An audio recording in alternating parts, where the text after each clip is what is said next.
Unmute the mic, speak up. The male perspective. Caregiving knows no boundaries. It's time to hear from the voices that often go unheard.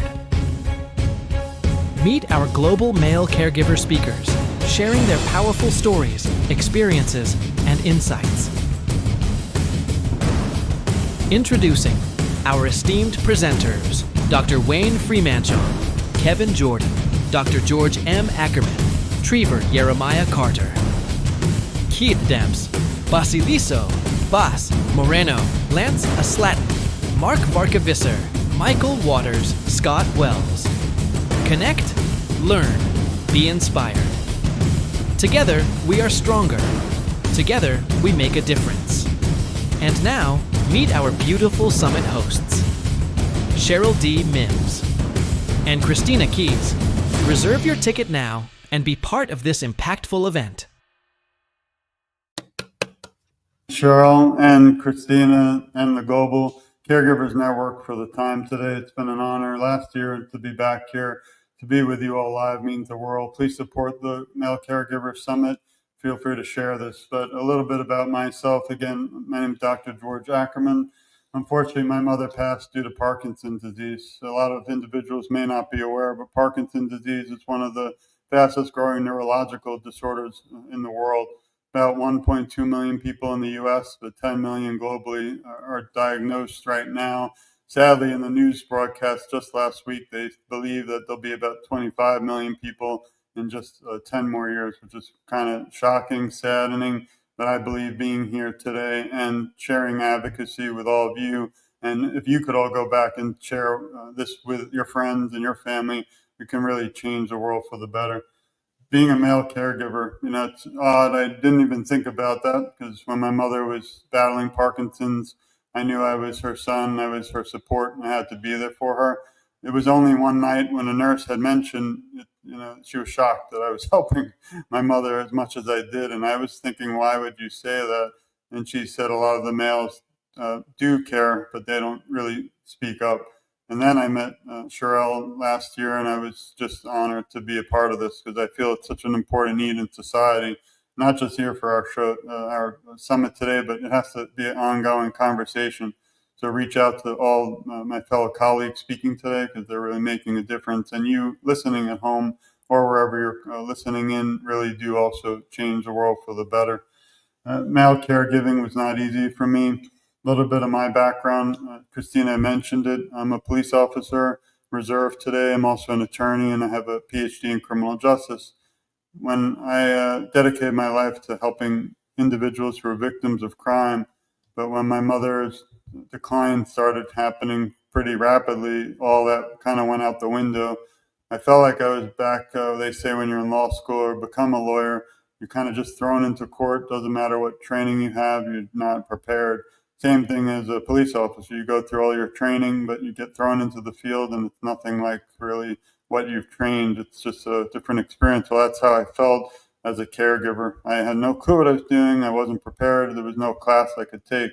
So I tried to just use my intuition and my dedication to help her. She went through a lot of difficulty.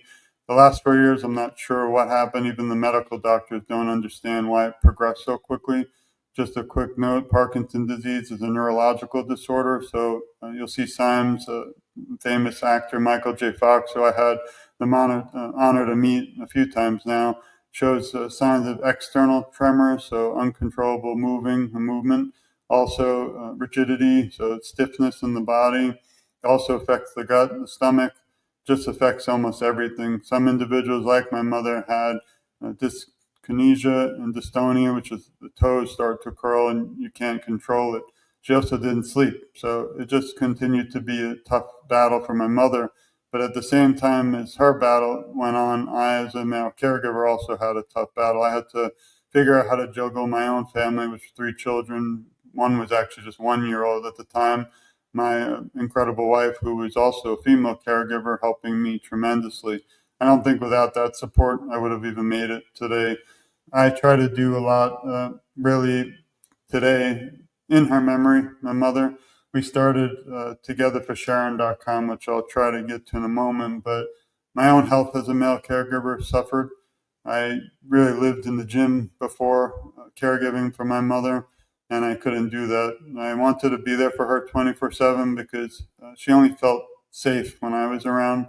And she also, unfortunately, at the end, the last year, had delusions and hallucinations.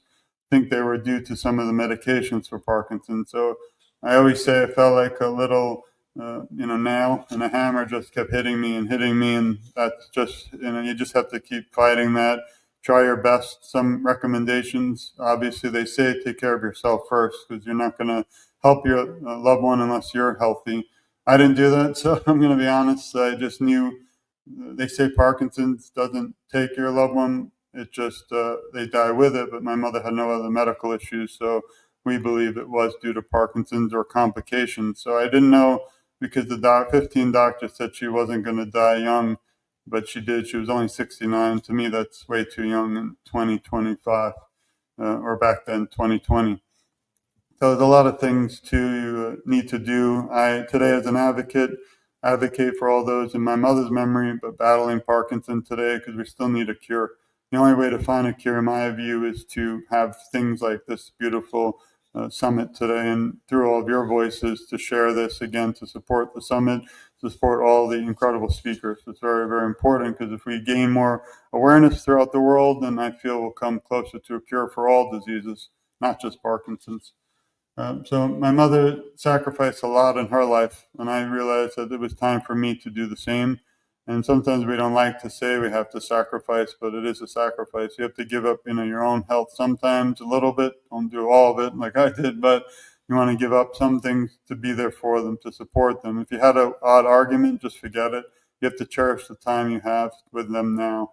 I don't have regrets. I just, wish we had a cure.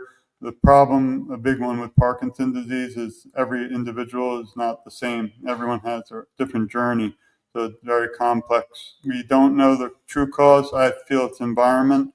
Mother had mold in her home and pesticides due to termites over her life in 20 years in South Florida home. I think that might have been a big benefactor, unfortunately, due to Parkinson's. But as of today, there's still no cure. There are ways to combat it, such as exercise. That's the number one. But again, more with male caregiving, it does a lot of things very bad and harmful to us, the caregiver. I mean, I went through emotional stress, depression, seeing your loved one and my best friend, my mother, go from a strong, independent woman who used to walk, a few miles a week to the final 4 years, something I can't even explain. So I wrote a book on it, which I'll show at the end, called The Son's Journey. The last year of my mother's life, I kept a journal because it was too difficult to really talk about. Even today, sometimes I tear up while I'm speaking publicly because I still miss my mother 24/7. And just a tough thing. She went from, again, walking a few miles a week to 2 years of a wheelchair. I think it was a walker, 2 years, then a cane, then a wheelchair, then a walker, and then bedbound, which is something, again, many of you unfortunately might experience, but as a male caregiver, it's a unique perspective that isn't really voiced enough. And that's why I was proud and honored when Cheryl asked me to speak a second year in a row here. And, I'm still learning every day from all of you out there. And believe me, you're not alone. Just reach out to me or to Cheryl, to any of your incredible speakers, and as well as Christina. PD, Parkinson's disease, is a terrible disease. It takes life. It takes a lot. It just never takes our memories. So through togetherforsharon.com, if you feel free to check it out. It's become a movement. I thought we'd have about 10 people remember my mother, and I would have been fine with that, but we've had over 40,000 people visit the website. Had some incredible individuals. Jennifer Gardner, the famous actress, Muhammad Ali's daughter, Rashida Ali, Vanessa Williams, all provided messages, which are all free on the website. I don't really ask for anything. I just want individuals out there like yourselves knowing that there are male caregivers out there. They're here to support you too, and that you're never alone. I felt alone. My mother, for 15 years, I was shocked even thinking back. She never met somebody who had Parkinson's disease, so she felt very alone, fear, and scared. And that's something that I think can be combated through more summits like this. I've actually published a few books too. I'm not sure if you could see, but this was Son's Journey. This is the journey of my mother and I. It goes through it's actually a section on male caregiving. And I actually only thought of that because of Cheryl. So I have to keep thanking her, because if it wasn't for her, I wouldn't even thought of male caregiving being really a little bit of an epidemic in the world. And we have to change that. And this is how we start that. We have summits. Also, very important to keep continuing research. So for Parkinson's disease, it's very, very apparent. It's more and more people are being diagnosed. I've turned a lot of my background as a PhD, police officer and lawyer, published this book recently called Policing in Parkinson's Disease. And in this book, I'm trying to change the world of law enforcement. Right now, a lot of law enforcement and the academies throughout the United States are not aware of what Parkinson's disease is. Well, if I have more time, I get more in depth, but sometimes it's a disease where the individual, depending on the timing of their medicines, it's a movement disorder. So if an officer pulls someone over for just a traffic ticket, that officer might not be aware that the individual diagnosed with Parkinson's can't react, might not be able to understand at that moment, or the officer might unfortunately not be aware of Parkinson's and think that driver who has been diagnosed as drugged or drunk driving. And that's a big, big problem in society. So it's the first study. I always say, please, I challenge you to find another, but first study out there in the world, literally, on law enforcement and Parkinson's disease. I continue to publish. We don't accept money. We donate it all to organizations like the Michael J. Fox Foundation. So feel free to look at their website. If you go to togetherforsharon.com, click donations. They were beautiful enough to create a page in my mother's memory, but it goes directly to them. So in conclusion, I just have one last thing. I want you all to know that you're never alone in this fight. So whether it's Parkinson's or other illnesses, caring men, I can really honor to have the opportunity to speak to you, but please stand up. Please keep speaking.